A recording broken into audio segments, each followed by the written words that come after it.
How's everyone? It's the end of the day. We all had food. We all had a panel. This is going to be a very high energy presentation. And I'm going to do something that is very, very un-Malta, but work with me. Everyone stand up. You, sir. Yes. If he's going to do it, everyone else should do it, please. Okay, stand up, stand up, stand up, stand up, stand up, please. Look, I flew all the way here from Los Angeles, buddy.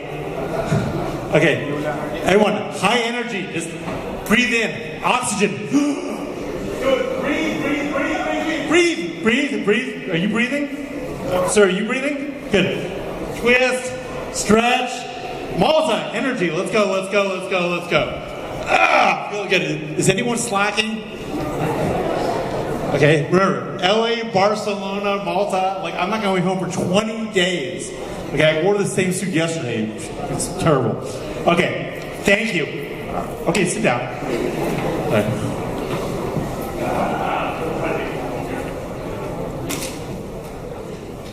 Okay, so I was up here on this panel. The technical term is kvetching, i.e. complaining about the state of regulation and law in the U.S. And of course, yes, I'm a U.S. attorney, but you gotta deal with this stuff somehow. And the U.S. has got a lot of money, and people who want to invest in these projects. What the heck, what do you do? Well, I'm here to explain how you can raise unlimited investor capital in the United States using something called Regulation D. Raise your hand if you want to raise unlimited capital. Does anyone not want to raise unlimited capital? Okay, who just wants to raise a little bit of capital and go home? Okay, everyone wants to raise capital, right? Okay, fine. Who never wants to who never wants to deal with blockchain in their life? Okay, who's not going to raise their hands no matter what? Okay, cool. All right, and then I'll give you the standard line, which is, I am happy to share this presentation. Add me on LinkedIn, go to the website, send me something on Facebook. I don't play hide the presentation. All right, so you're welcome to take photos, I don't mind, but just, I'm happy to send you the deck. I do it all the time. It's not a problem. Okay, so I'm just going to dive right in. And like I said, add me on LinkedIn, I'll share the deck. Oop, oh, I didn't want that one, that's from Barcelona. Okay. So you know what, I am going to do this. I should change this deck. But, where am I pointing? Okay, here we go. Okay, never mind, one little small technical issue. So, in the 70s and 80s, all these French New Wave movies came out. And the neat part about these movies is that they would start the movie with the last scene of the movie, and then the whole rest of the movie was going from the beginning, showing you how you got to that last scene. Did anyone see this movie? Does anyone know what I'm talking about? Like, they would start with the final scene, the conclusion, and you're like, what the heck happened? And the whole movie would show you how you got there, and they'd be like, oh, what a clever movie this was.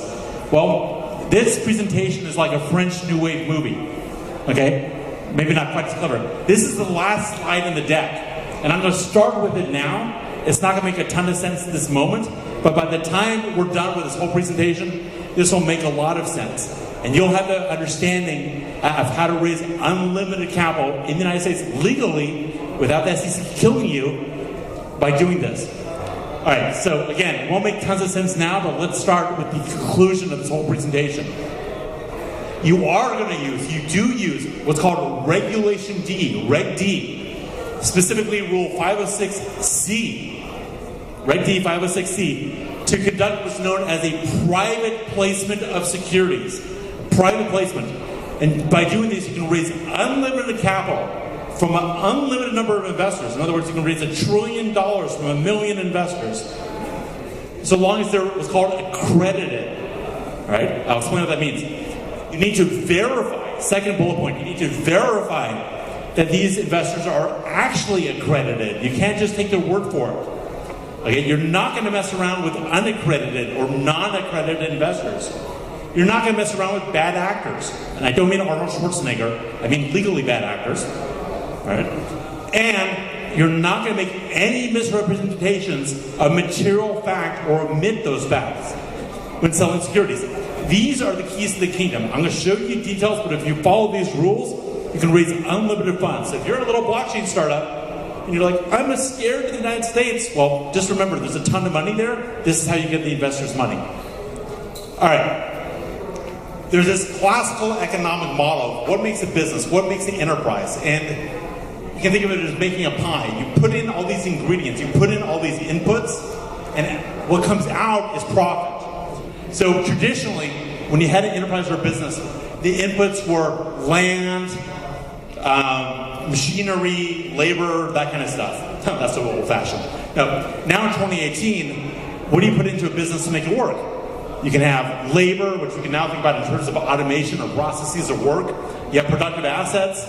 You have what I like to call entrepreneurship or organization. That's sort of the Steve Jobs factor. You know, someone with a mind, with a brain taking the initiative, coming up with an idea. But 9 times out of 10, the secret sauce that makes a business work, that lets you do a startup, is investment. You need to get capital into a business.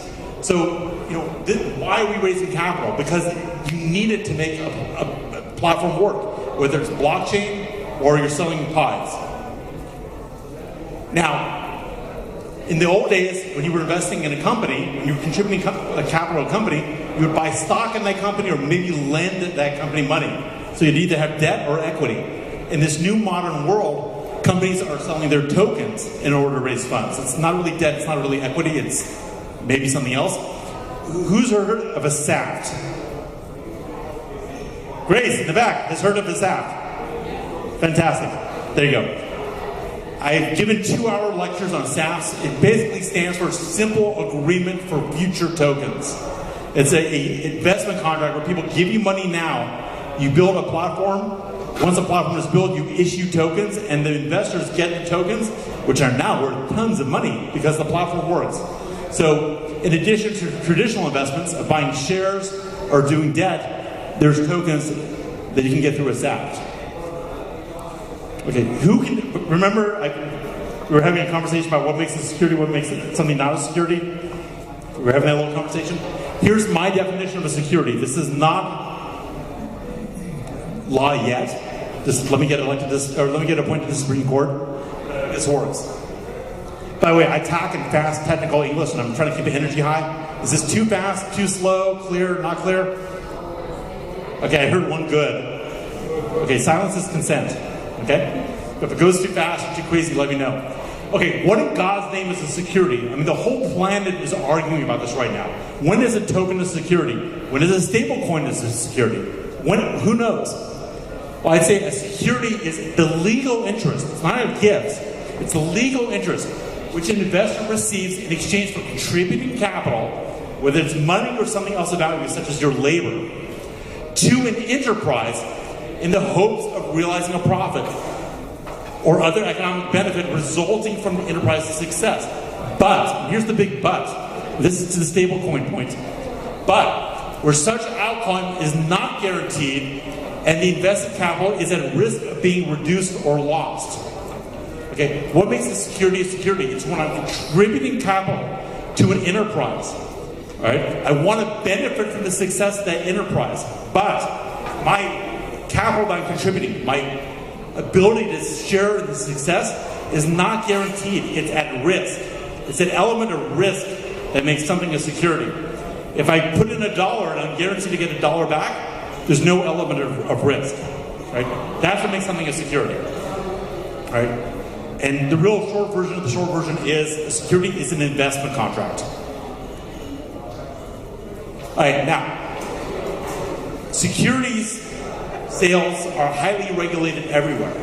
They're regulated because they're products of the mind. They don't have physical reality. And they engage our basic emotions, fear and greed. And they're complex, and they're easily subject to manipulation.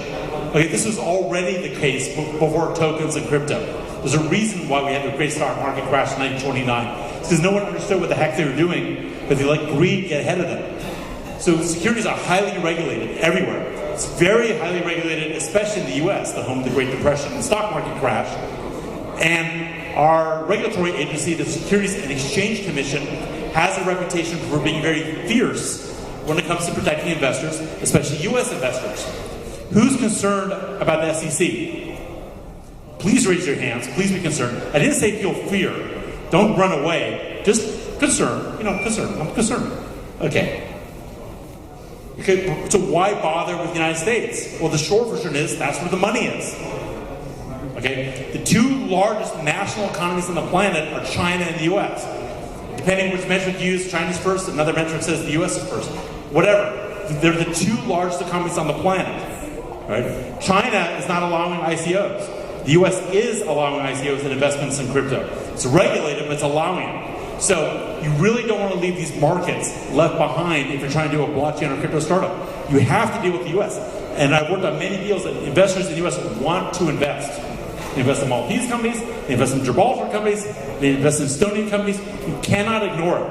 Okay? And if you ignore it because you're afraid of the U.S. and your competitor goes and gets investor money from the U.S., that competitor is going to beat you, even if they come later, and even if they have worse technology, because they just got this huge market behind them. Okay, now we're going to get into the law. This slide is worth as much as the hourly rate of the entire panel, last panel, and I was on that panel, so I don't mean that in a bad way. Okay, there's 5 core laws that form the basis of United States securities regulation. These are the 5 laws that were passed after the great stock market crash. Okay? Of these 5, the 2 that really matter are the Securities Act of 1933 and the Securities Exchange Act of 1934. Those 2 laws are the foundation of securities regulation in the United States. Why do we have 2 laws where every other country on the planet has 1 law? Anyone know? Guess?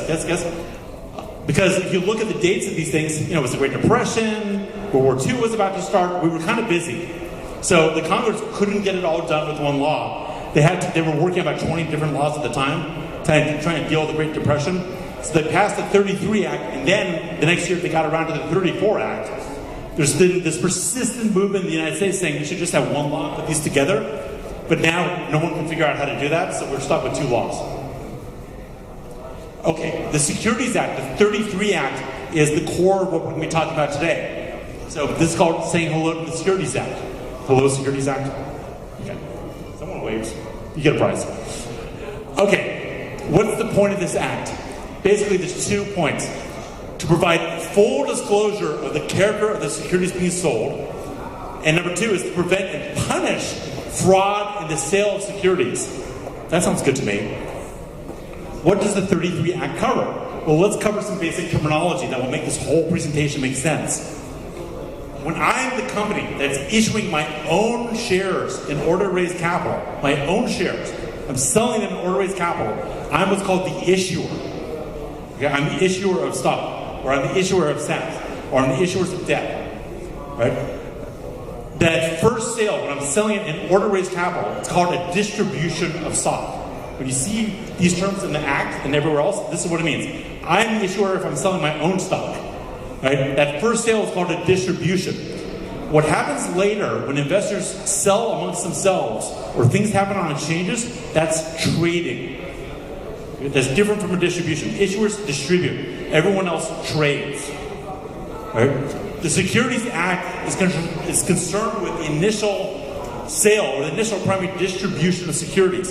In other words, the Securities Act, the 33 Act, is focused on that first sale. So if you're a blockchain or a crypto startup and you're selling tokens or you're selling SAFs in order to raise money, you fall underneath the 33 Act, the one on the left, in the United States. In general, the 33 Act does not cover what happens later. It doesn't cover exchanges, it doesn't cover broker-dealers, it doesn't cover commissions, all that stuff. It just is concerned with that initial sale. Okay, now I've given 2-hour lectures on what a security is. If it's not something obvious, like a stock, a note, or something, the real question is it an investment contract? Okay, that's a bucket term for everything that does not fit into a traditional category. That's where the Howey test comes in. Who's heard of the Howey test? Okay, if you're in crypto and blockchain, learn the Howey test. It's basically a 3 or 4 prong test that we were talking about for deciding whether or not this weird thing, you can call it a share, a duck, or a token, is really an investment contract under law and is therefore going to be treated like a security. Now, here's why everyone freaks out about the United States. Can you see them freaking out? There you go. This is someone considering U.S. securities law. The default rule under Section 5 of the 33 Act is tough. The default rule is tough. The default rule is that in the United States, it is unlawful to sell or offer for sale a security unless two things are true. You have something called a registration statement in effect with the United States, with the SEC rather, and you have a prospectus in effect and approved by the SEC. A registration statement is basically a document, a long, complex document that you fill out that explains your company and the security in a form that the SEC will accept. And a prospectus is basically a long sales document that meets SEC requirements. It is illegal in the United States to sell a security, i.e. a pre-functional token or a SAFT, unless under the default rule, you have a registration statement and a prospectus that both been approved by the SEC. If that sounds like hell, you're right. Okay? To get those documents approved by the SEC takes months and it's very expensive. It's really only appropriate for a company that's going to do an initial public offering, an IPO. If I'm Apple, if I'm Google, if I'm Tesla, then I want to register my stock sale under Section 5. Get a registration statement and prospectus approved. But if I'm not doing an IPO, if I'm not going to go public, I really don't want to deal with this. This is what gets everyone nervous. This is why they don't want to deal with the US. 99.9% of the time, this is too much. Now, if you're a billion-dollar company, like, you could say that Telegram or Tron maybe could have done this. But if you're smaller, it's not really worth it. Everyone with me so far? Give me nods. Okay, good. Is anyone about to keel over and die? Okay, good. All right, thank you, God. Thank you, SEC, and thank you, U.S. Congress. There's what's called exceptions or exemptions from Section 5. You don't have to deal with this craziness. Okay, Section 3 is a nice big section called exempted securities. These are securities that, yes, they're securities. They are securities, but the Congress, in their wisdom, decided. Actually, it's not the wisdom. It's because certain groups in the U.S. lobbied for this. The Congress decided that certain kinds of securities don't need to be registered with the U.S. Well, Section 3A2 is kind of obvious. If a security is issued by the United States itself, the U.S. federal government itself, it doesn't need to register with the SEC. Okay, what's an example? When the U.S. Treasury sells bonds and moves us from having $10 trillion of debt to having $11 trillion worth of debt, the U.S. federal government doesn't go to the SEC and say, please, can we please sell bonds? No, because it's the U.S. government. They can sell bonds if they want. They don't need to register it with the U.S. Okay? Number 3A4 is kind of interesting. If a nonprofit, a true nonprofit, is selling securities, that does not need to get registered. So if you think about it, I'll give an example, I think during one of the presentations. The Ethereum Foundation, it's a foundation, remember, it's an Ethereum Foundation. If that were a true nonprofit, okay, they could have set up in the United States, sold Ether, and not had to register it as a security, because it's a nonprofit. Okay, so why are they a zoo? Do they really need to be set up in zoo? It's an interesting question. I don't know if they really thought this one through. All right. If you sell securities entirely within one state, like California, you don't need to register because it's exempt. That's all nice, but that's not generally applicable. Here's what's really applicable. This is a gift. This is what you should be using this all day long. Section 4A2, and it's worth reading.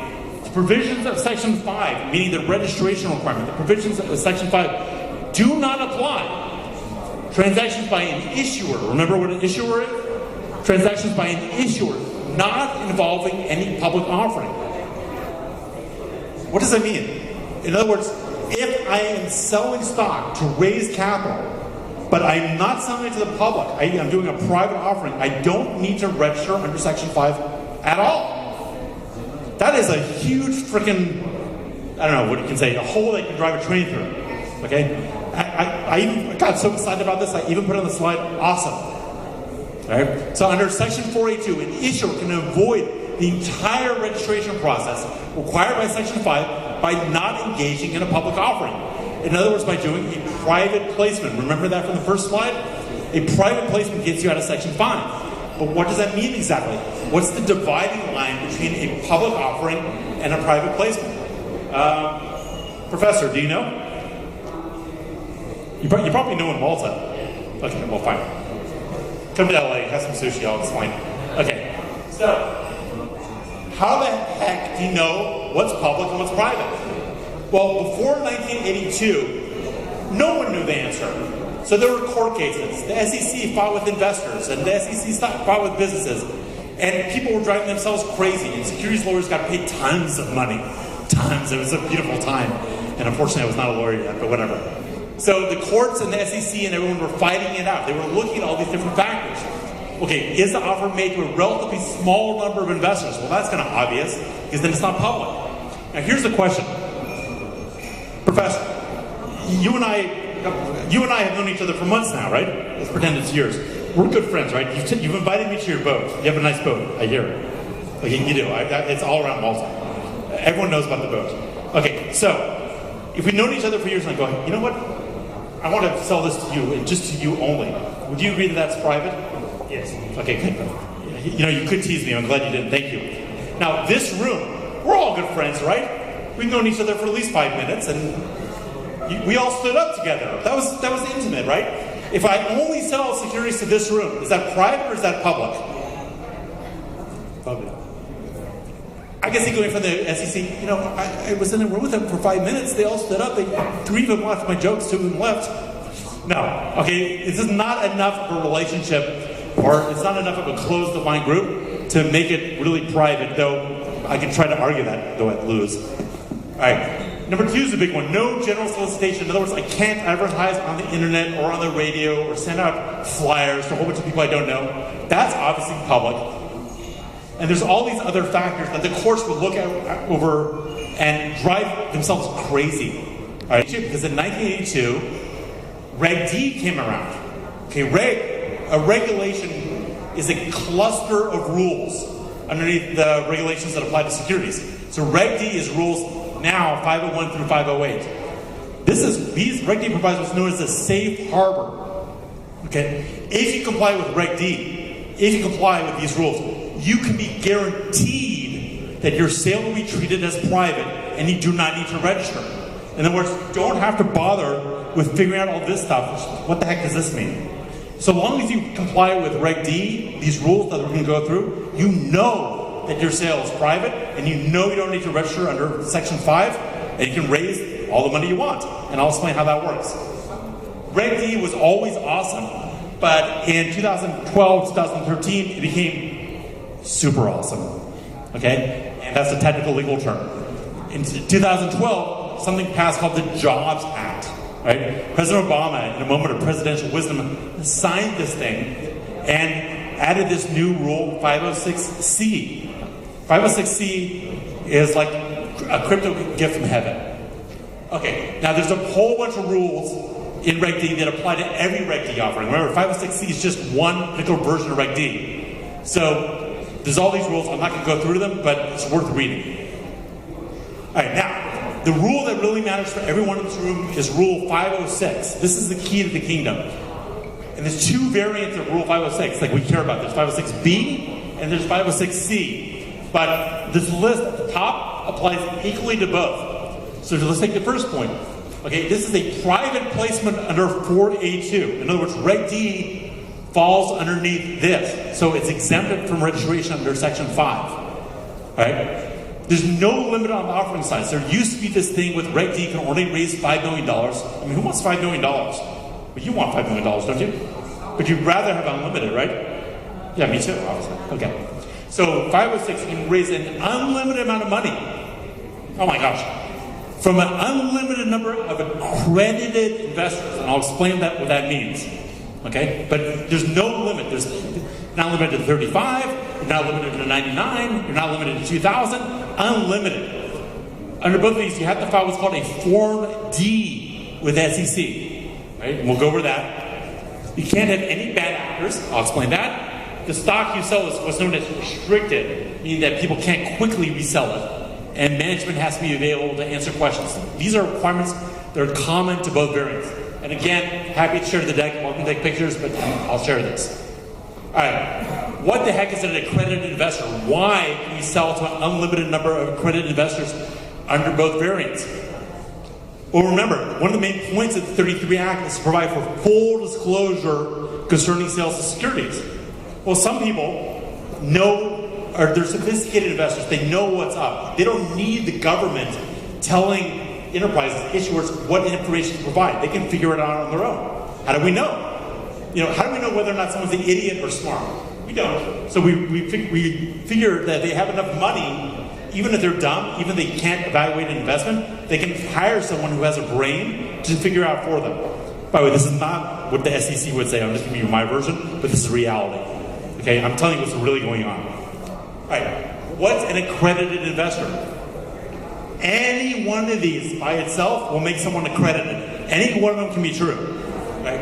If someone has the annual income for the past 2 years of $200,000 or more, or $300,000 with their spouse, and is reasonably expected to have that amount the next year, they're accredited. They can invest in Regulation D offerings. That's great. If they have a net worth over $1 million, not counting their primary residence, because every house in Los Angeles is worth over $1 million. Okay? If they have a net worth exceeding $1 million, they're accredited. If they're a general partner, executive officer, or director of the issuer, in other words, they're an insider of the company, we assume they know about the stock that they're selling, or the securities that they're selling, so they're accredited. If they're a registered broker or investment advisor, they qualify. Right? So these are some things that can make people accredited. Remember, you can sell to an unlimited number of accredited investors under Reg D. Okay, this is the top of a Form D. Now I want you to know something. Form D says notice of exempt offering securities. It doesn't say application, it doesn't say request, it doesn't say, here, SEC, please let me sell my securities. Okay, it's just a notice. It's like, hey, SEC, I'm selling these securities, and that's it. Right? That's great. In other words, the SEC is assuming that this is all legal if you're following the rules under Reg D. Now, this whole thing is like 2 or 3 pages long, and who's heard of the Darwin test? The Darwin test? Okay, the Darwin test is if you're too dumb to live, like evolution kind of weeds you out. All right? So I always tell people, if you can't figure out how to fill out a Form D, you and your lawyer, you have no business selling securities. Anyone can figure out how to do a Form D. You read the instructions and you fill in the blanks. If you can't do that, don't sell securities and don't take people's money. No.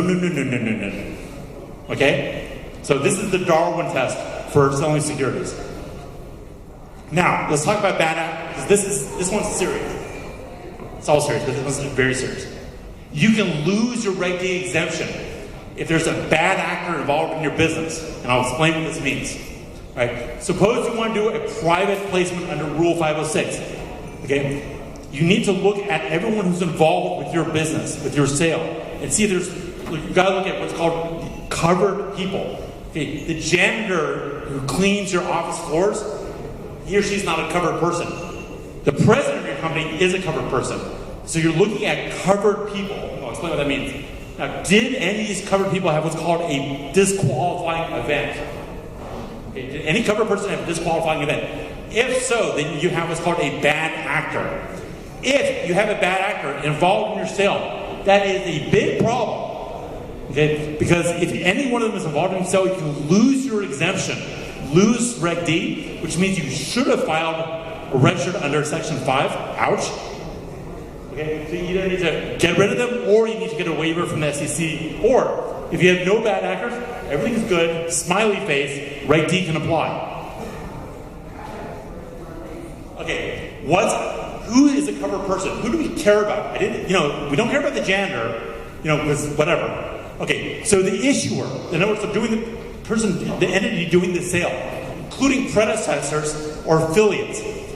That's kind of clear. The second one, directors, executive officers, or other officers participating in the offering. Right? The president, the vice president, the secretary, other people in charge. If any one of them has had a disqualifying event, we care. Suppose you have an investor who's not participating at all, but they own 21% of the business. They're covered. Okay, anyone who's promoting the sale, anyone who's getting commissions for promoting the sale. In other words, your friend who brings in $1 million of investment and you're paying them a 5% commission, that's a covered person. So I hope that they did not have a disqualifying act. What's a disqualifying act? What turns a covered person into a bad actor? Okay, a covered person has had a felony or misdemeanor order or injunction relating to the purchase or sale of securities or making a false filing with SEC. So if I have a murder conviction, if I have a felony conviction for murder, let me try to say that correctly. Okay, is that involving securities? I heard someone get the right answer. No, I just killed someone, but I didn't shoot them when selling stock. Okay, that doesn't count. Okay, it has to be a felony or misdemeanor relating to the purchase or sale of securities or making a false filing with SEC. If I'm a covered person, meaning I'm regulated by the SEC, like a broker, and I'm subject to discipline, that can be a disqualifying event. If I'm part of FINRA or these other organizations, that can be a disqualifying event. Now here's what's interesting. If I commit securities fraud in Malta, not that I would ever do that, because I'm a good lawyer, that doesn't count. Only felonies in the U.S., only bad actions in the U.S. count as disqualifying events. All right? So I can be in France, kill my brother, I wouldn't do that. Commit securities fraud and be mean to animals. Those are not disqualifying events. If I do those same things in the U.S., the only thing of those three that would be a disqualifying event would be securities fraud. Okay, so the bottom line is, for everyone who's a covered person, you got to do investigations, get representations, and add provisions to your agreement. In your agreement, you say, "I promise that I have never done a bad act, and if I do a bad act, I'll let you know." Have them sign there.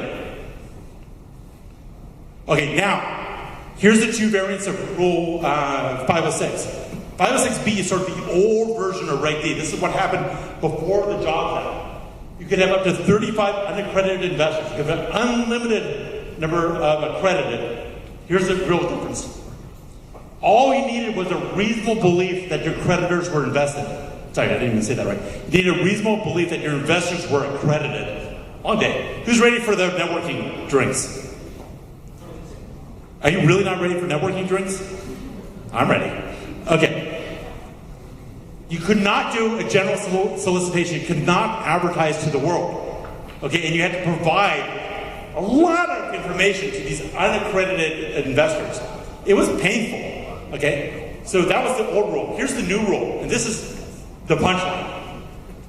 You're not allowed to sell to any unaccredited investors. They all need to be accredited.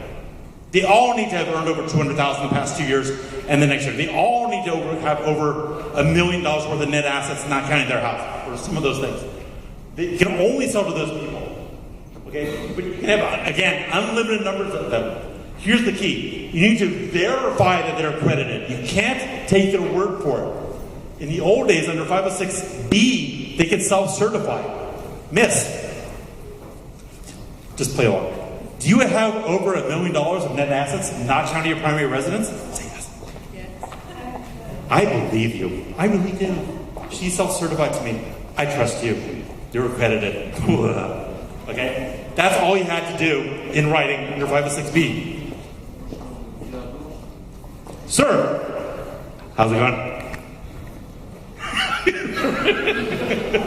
Okay. You're kind of scaring me, but I'm probably scaring you. Okay. Sir, did you earn over $200,000 the past 2 years and give a reasonable expectation of earning that the next year? Say yes, just to say yes. Yes. Okay. Unfortunately, I can't take your word for it. I need you to verify it to me. Tax returns, letter from your accountant, all that stuff. Can I get that from you? No. Okay. See, I had to verify it. In other words, I unfortunately had to figure out the truth. He's maybe an awesome guy, but he's not accredited yet. Next year. Okay? But when you verify that all your investors are accredited, you can do something magical. You can do a general solicitation. What does that mean? That means you don't just need to sell to your buddies. You don't just need to sell this room where we're all such good long-term friends. You can advertise on the internet. You can put ads on the radio. You can you can give out flyers on the street. Invest in my tokens, invest in my stock. So long as you're telling the truth. Wait, what? How does that make any sense at all? Because, see if I can do this.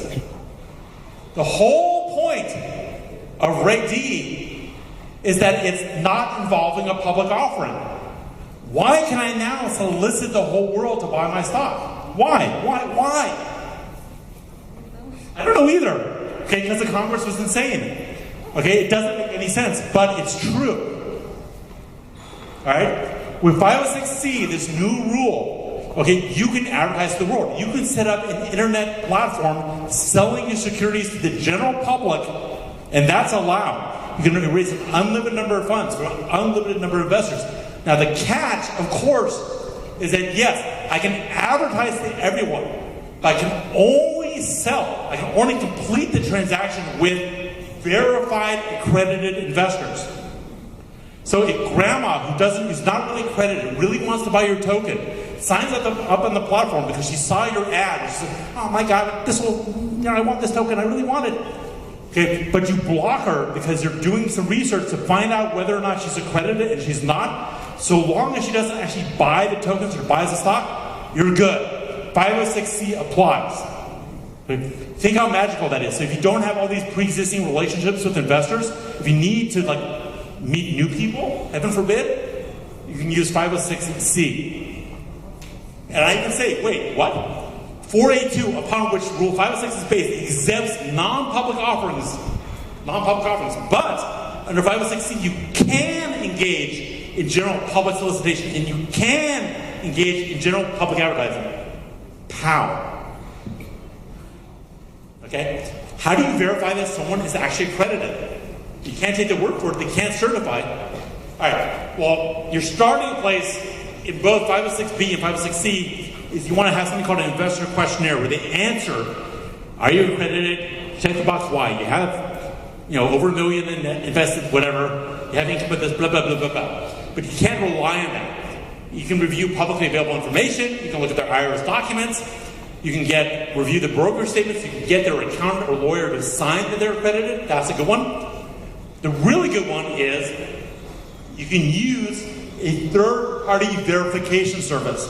There's accreditedinvestor.com, there's verifyinvestor.com. Hire someone else to do it. Someone else is good to verify that someone is in fact accredited. And so long as they really do what they say they're going to do, and you have a reasonable basis for relying on it, that's great. So you have that internet platform where you're selling your securities. You want to tie that in through APIs or something else with a third-party service that verifies that people are accredited. So that when grandma comes to your website and tries to sign up, she has to go through accreditedinvestor.com or whatever to prove that she's accredited before she can buy any shares. All right, now, technically,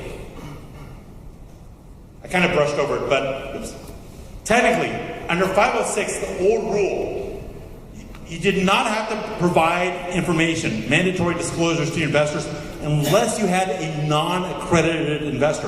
If you had a non-accredited investor, you had to give them this huge document. It wasn't huge, but it was a painfully complex document that needed information that the SEC said you had to provide.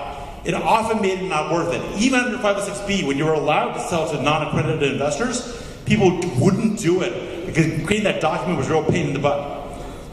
506C does not have that concern because they're all accredited, so we figured they can ask their own damn questions and the SEC doesn't have to tell you what to let them know. So there's no mandatory information disclosures under 506C.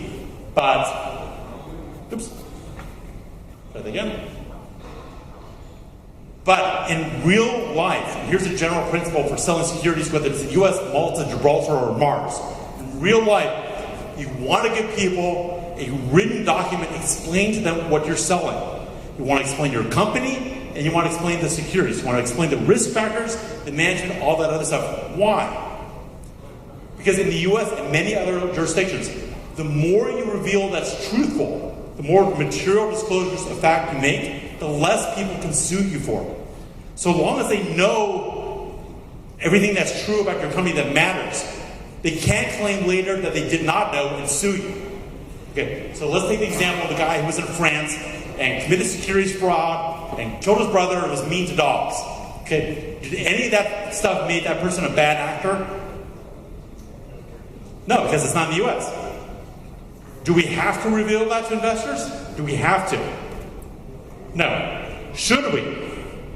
Okay, why? Good. Why? Right. If you reveal it, if you don't reveal it, and then it comes out and the stock tanks, all the people who bought, who didn't know about it, can go, well, you didn't tell me that. This is obviously serious. I'm going to sue you. Okay? But if you did reveal it all, this is the last slide. If you do reveal it all, okay, and the stock tanks, they can't sue you because they knew about it when they bought it. Okay, so do all your disclosures of material fact in writing. It will save you. Save you, save you, save you. Just be honest. Tell the complete truth. Always tell the truth. Okay. Here again, French New Wave movie, conclusion. Do use Reg 5, Rule 506C, and conduct a private placement and raise unlimited capital for an unlimited number of accredited investors. Do verify, don't let them self-certify, verify that these investors are actually accredited. Do not take their word for it. Don't mess around with unaccredited investors. They don't have money anyway. Don't do it. Don't take money from grandma. Grandma's nice. Don't do it. Okay? Don't mess around with bad actors. And do not make any material misrepresentations of material facts, so leave those out. Tell the truth, the whole truth, and put it in writing. Have them sign that they got it. Then they can't sue you for things that are true that you told them. Okay, now you can applaud and ask questions and stuff.